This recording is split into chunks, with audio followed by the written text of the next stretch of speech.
Hello, everyone, and welcome to another episode of Cinema Rogues. I'm your host, Andrew, and with me, as always, is co-host Guy. I resisted going woohoo like Saturn for some reason. Why'd you resist? You could have done it. It's okay. It's okay to steal things sometimes. When they're just a woohoo for the show. Yeah, it's, our honorary woohoo, I guess. Honorary woohoo. Well, go check out Board Game Barbarians. That's my show that I talk about board games with Justin. Check out Sidetail Studios. That is Guy's other home where he works on game videos. And also, do you still stream? I mostly stream now, yeah. Okay. So, yeah, it's kind of a catch-all for anything that I decide to do. I might write some songs. Who knows? Yeah, check him out on Twitch anyway right now. And then check out Retro Warriors, our home podcast. There you go. Our daddy's podcast. Daddy podcast. What have you been up to? Nothing. Oh shit, I just dropped that. Okay. Nothing. I was laughing because it reminded me I was hanging out with this lady one time. And she used to cut my hair and we were hanging out afterwards, and she said something about her daddy or whatnot. And I was like, oh yeah, I met him. He came in the other day and gave me candy. She goes, ooh, gross. No, that's my dad, not my daddy. Oh, jeez. All right. So daddy podcast, that reminded me of that. Okay, anyway. I watched Malignant after your wife said that it was a terrible movie. I was like, okay, I have to watch it now. Yeah, it was a funny movie. It was pretty funny. It was well, I don't want to get into spoilers obviously because a bunch of people haven't seen it. But if you're expecting some sort of horror masterpiece, no. It's not that. Not that. The worst part is we were like watching YouTube and a trailer on like an ad on YouTube showed up. Like we weren't specifically watching the Malignant trailer. It just appeared as an ad. Mm-hmm. But it was like a 15-second ad that was just like the scariest movie of the year. And so we're like, I guess we'll watch it if it's the scariest movie of the year. And man, was it not. I mean, there are parts where you literally laugh out loud. There were a number of moments where we were asking, how come the hospital didn't notice this? Yeah, there's a lot of moments where there's questionable things that happen. So, and then there's also, sorry, I was just saying, and then there's also kind of like abuse for entertainment, which I have a problem with in general. What do you mean? Well, she was like getting knocked around by her husband in the beginning of the movie. Oh, and it wasn't like super graphic, but it was it was there. And if you're not expecting it, you're not prepared for it, it can be triggering. And then I think that, generally speaking, domestic abuse is prevalent enough that we don't need it as entertainment or as a story point.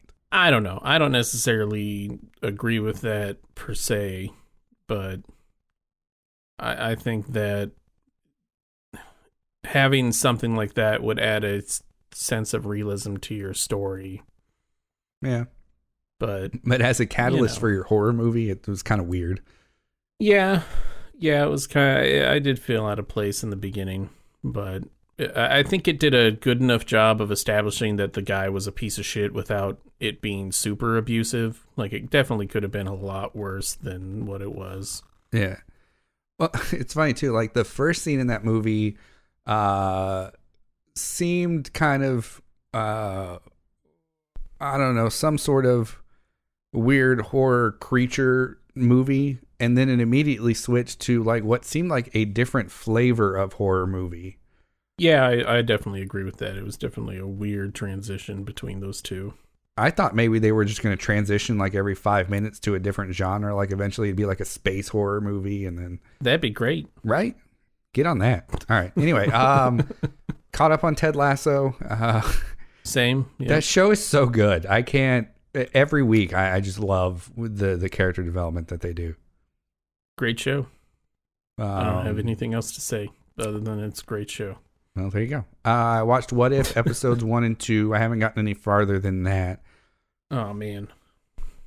Yeah, is it good?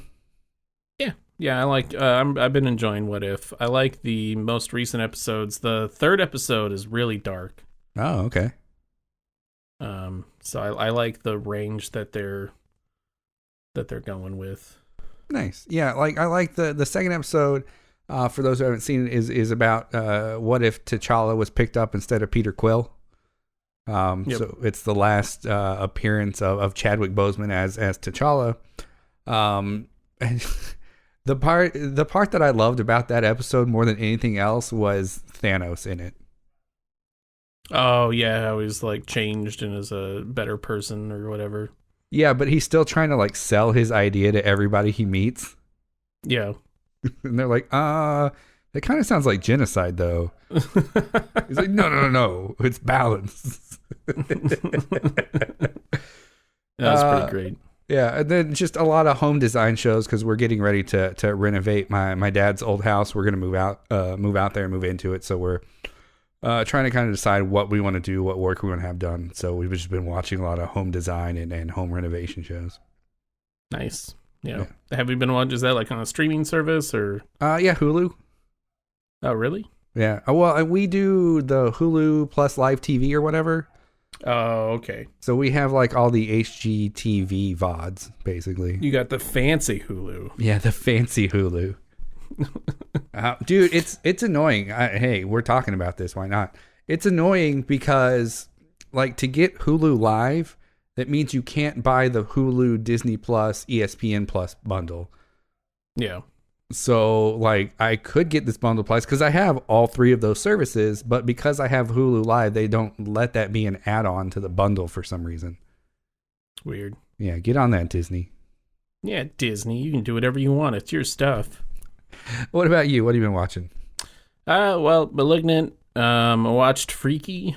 What's that? Which it is a God. What is that guy's name? I completely had it in my head, and then you asked me, and then I blanked on it. Basically, it's just a like slasher flick where the girl and the murderers switch bodies.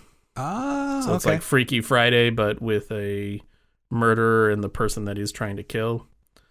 So the murderer is like in her body, like murdering people all over the place, and she's in the murderer body trying to get back into her body before the switch is permanent. Gotcha. Oh, Vince Vaughn. Yeah, there you go. All right. So it was a pretty good movie. I think it was worth a little watch. It was funny. It wasn't like anything outstanding or anything like that. Watched Need for Speed, picked it up for $5 because what a terrible movie that is, but I love it. Is that the one with Jesse Pinkman? Yep. Yep, it's got Aaron Paul in it. That's his name. Thank you. And it's just what a not good movie that is. But man, do I just like I forget all the people that are in it. Like Remy Malek's in it. Oh wow, okay. Like early Remy Malek and the guy that plays young Stark, Tony Stark's dad in Marvel. Oh yeah.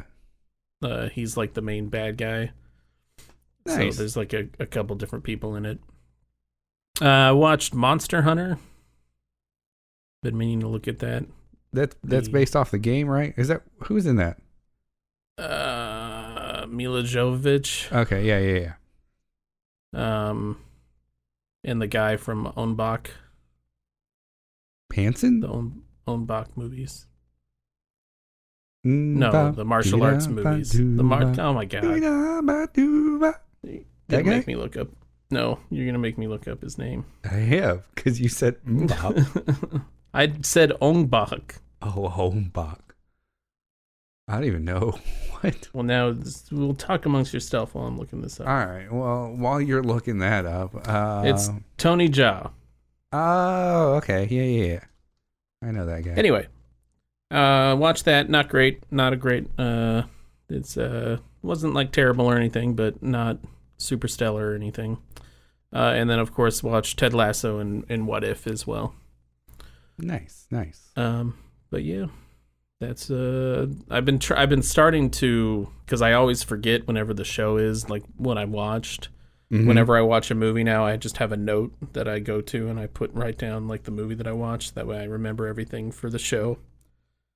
Yeah, I keep telling myself I'm going to do that, or like, open Google Docs on my phone, but no, I never remember to. Yeah, but every time I'm like, or I just forget, and then like a day later I'll be like, hey, what was the movie we watched yesterday? And then we have to try to sit there and remember. That wasn't a movie, that was our wedding video. Yeah. Let's get into news. Spider-Man No Way Home got a trailer. That's fun. You don't watch trailers. I don't. It was a good one. There are some trailers that I will watch. If I don't know if I want to see the movie, I'll watch the trailer. But if I know I'm going to see it, then I try to avoid it. Like I didn't watch the Matrix trailer that just came out. Oh yeah, I watched that too. Yeah? Did it look good? It looks good. Great. I'm excited. Spider-Man looks good too. Yeah, my problem with the Spider-Man trailer is I know that there are spoilers in it, right? Like things that I don't want to know. Probably mild spoilers, yeah. Yeah, and it's nothing that's going to be like plot breaking or anything like that, but I want as many surprises as possible. You want to be as surprised as you can be. Yeah. Christopher Nolan's next movie is about the development of the atom bomb, and it's developed by Universal, so he is leaving Warner Brothers. Yep. Apparently he is super mad about the HBO Max thing and is like, F you guys. Yeah. I mean, what are you going to do? That's his decision, I guess. Yeah. I mean, at the end of the day, he'll make movies and I'll go see them, What's Universal? Doesn't Universal have their own streaming service?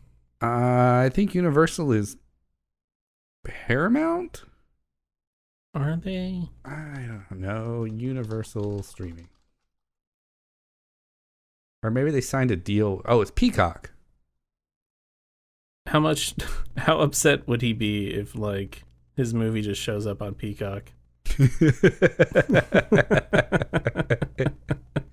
Like comes to theaters and Peacock at the same time. Yeah, well, I mean they need content, Yeah, they do. Very sad. Norm Macdonald died. Yeah, man, that was a shock. That was kind of in the same vein as Chadwick Boseman dying, right? Yeah, I wasn't expecting it. Yeah, apparently he had been diagnosed with cancer like 9 years ago. Had been undergoing treatment for years and just had managed to keep it private. Yeah. So yeah, that was a sad day. Sad day indeed. Disney announced the rest of their 2021 slate will have a 45-day theatrical exclusivity window. Yup. So we're going back to theaters, boys. Woo! That way they can avoid more lawsuits. Yeah.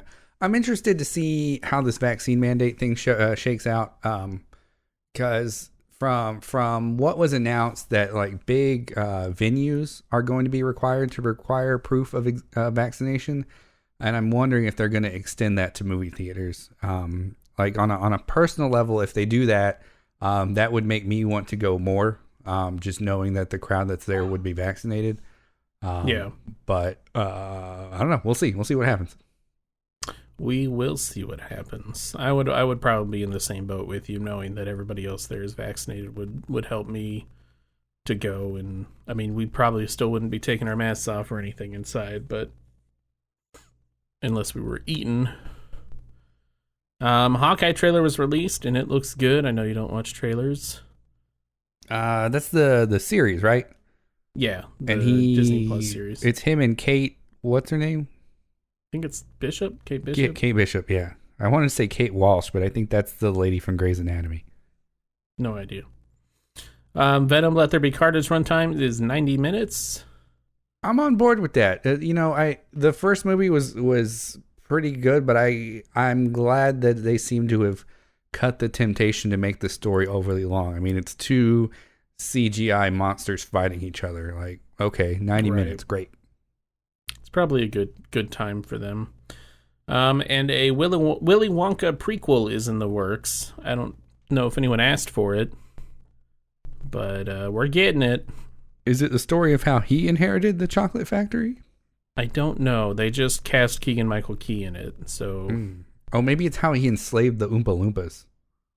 maybe. Apparently, it's Keegan-Michael Key and Timothy Chalamet. Oh, okay, yeah.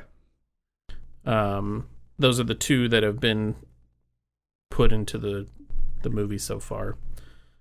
So I have no idea what the story is. Like you said, I don't think anybody asked for it, but hey, that would be a weird movie if the movie was the enslaving of the Oompa Loompas. It's a horror show. Which they kind of did. They already explained that in the original, not the original, but in the Johnny Depp one. Johnny Depp one, they explained it. But all right, well, we'll get into our topic, which is Cruella. Yay! So we'll start with the synopsis. When a young Cruella is made an orphan, she must fight to grow up and survive in the world, along with surviving in the fashion world against the evil Baroness. Release date May 28th, 2021 in theaters and Disney Plus Premier Access. It originally was announced in 2013 and is based off of the 101 Dalmatians character Cruella de Vil. No. What? I know. 2013 is a really long development, from announcement to release. It's almost 10 years. Yeah, I wonder if maybe it was supposed to come out last year or whatever and got pushed back. I don't know. Whatever. Possibly. Apparently it went through many rewrites. There were different directors attached to it before landing on Craig. Is it Gillespie? I'm going to guess.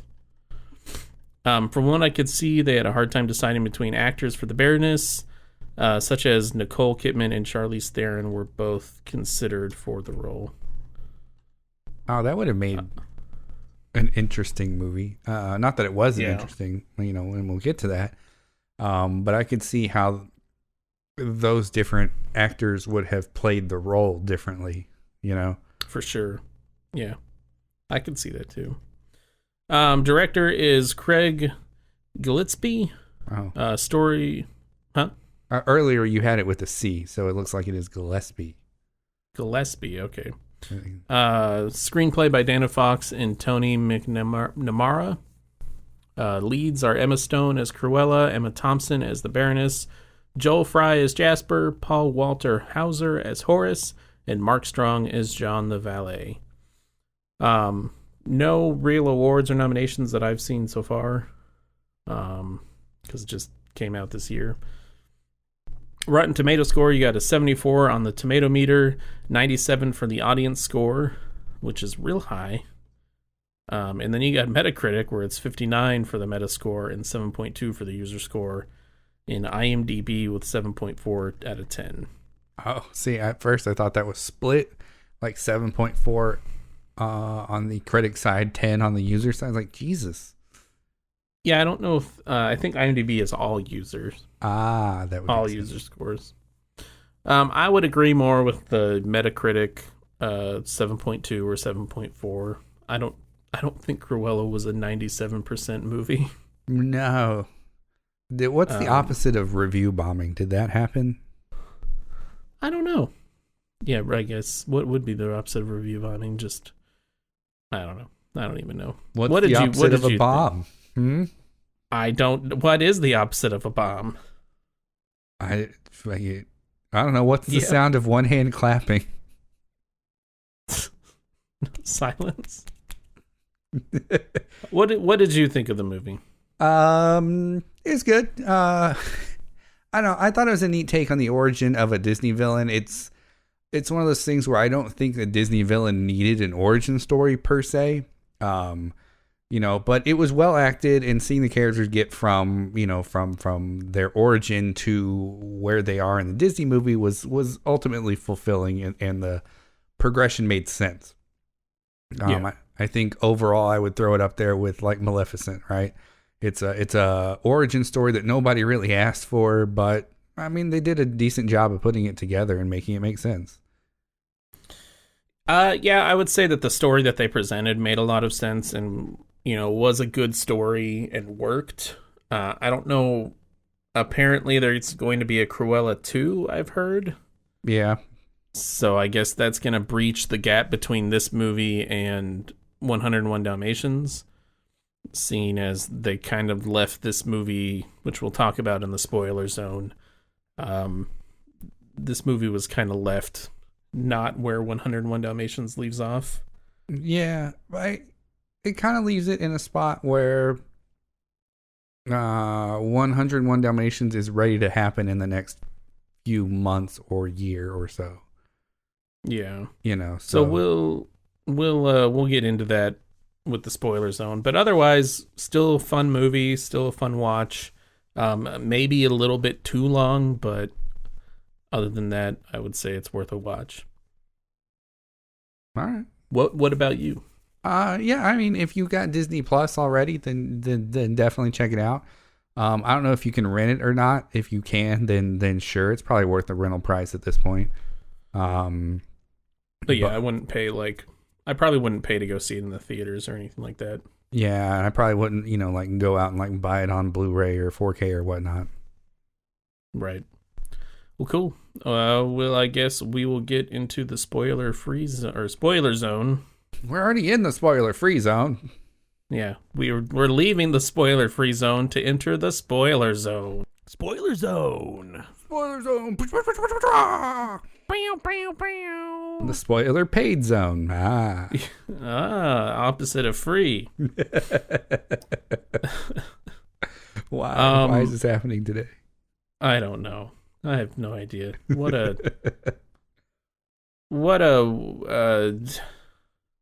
movie. Yeah, that's a pretty good statement right there. There's just not there's nothing in it that stood out that made me go, wow, this is a great movie, but there was also nothing really bad about it. Yeah, like I was saying, it's well acted, the story makes sense, but there's nothing special about it per se. It's she has her little orphan origin story, which is fine. She blamed herself for her mom's death, which who wouldn't at that age, I guess. Yeah. My wife totally called the dog whistle. Oh, really? When the scene happened, when the dogs attacked her, she was like, dog whistle. Out loud. Anyway, one of the problems I had with the movie is that they set up a reason for Cruella to not like Dalmatians in the beginning of the movie, and then by the end of the movie, they've resolved that conflict of her not liking Dalmatians, and she likes them now. Yeah. Well, so they maybe not likes them, but at least doesn't have a problem with them. She now owns the Duchess's dogs. I mean, true. It seems like they went out of their way to be when she was oh, I mean, I didn't kill them, right? I think she had made some sort of Dalmatian print handbag or some such. Oh, she was wearing a dress that half of it was looked Dalmatian-y. And they show up later, so she didn't kill them. Yeah. But it was just weird that they brought it in there and then they took it away. By the end of the movie, she's fine with Dalmatians. Yeah. I thought it was weird that they left the puppies with what was it, Roger and Anita. Yeah. Tying that into what's it called? 101 Dalmatians.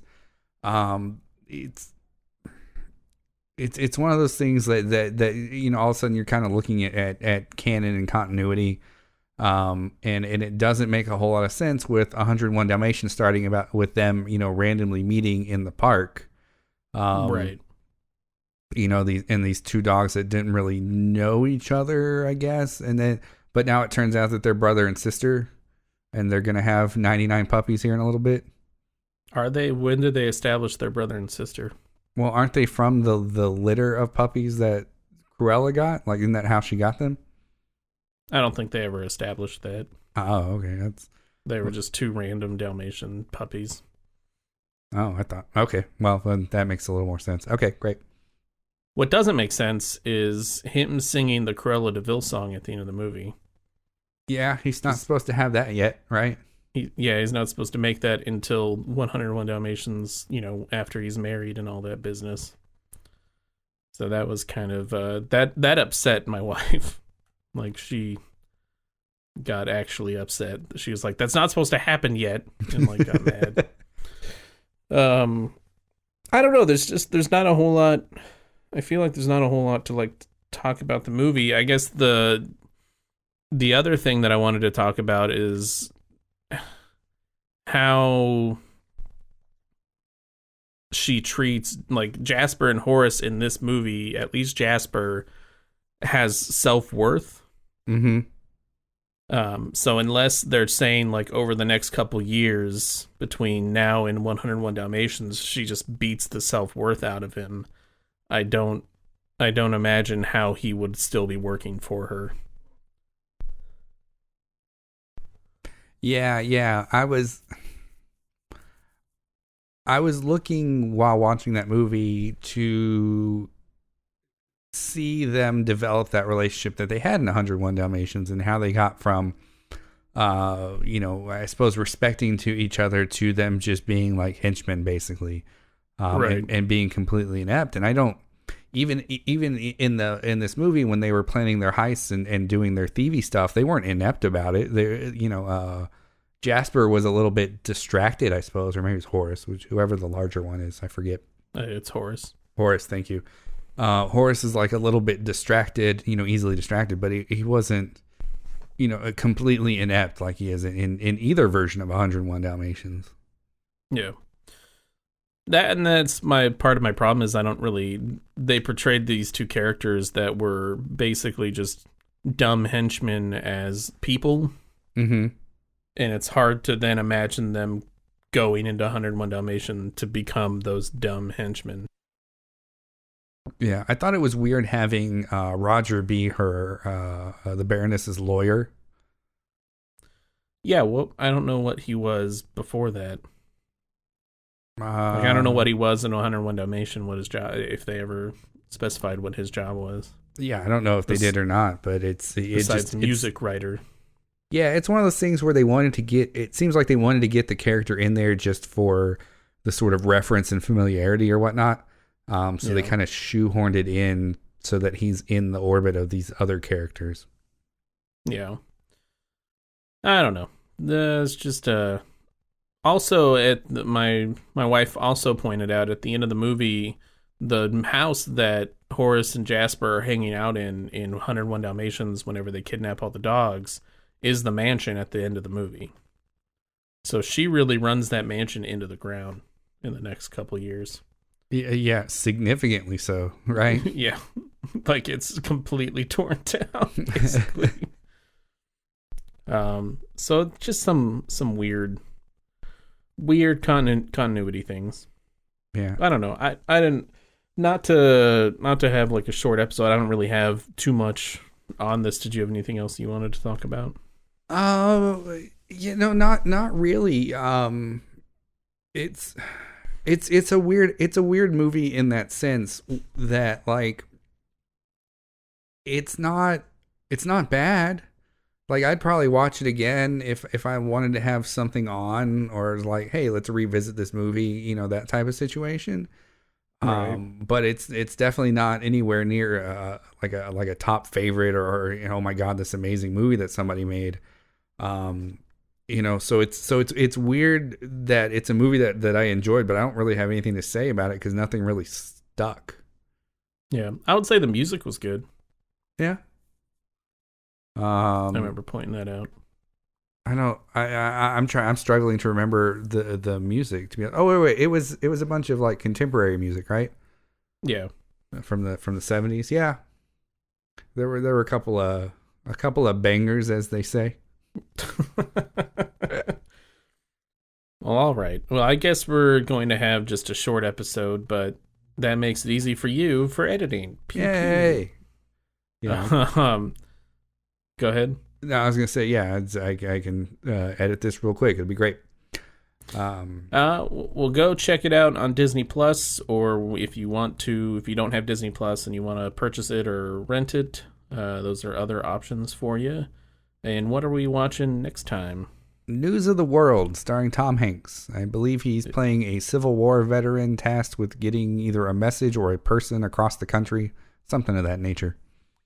All right. Yeah. Seemed interesting. I love Tom Hanks movies in general, so it seems like a good reason to watch it. I also like Tom Hanks. Good. All right. All right. Well, everybody have a good night, and we'll see you next time. All right. Bye. Bye.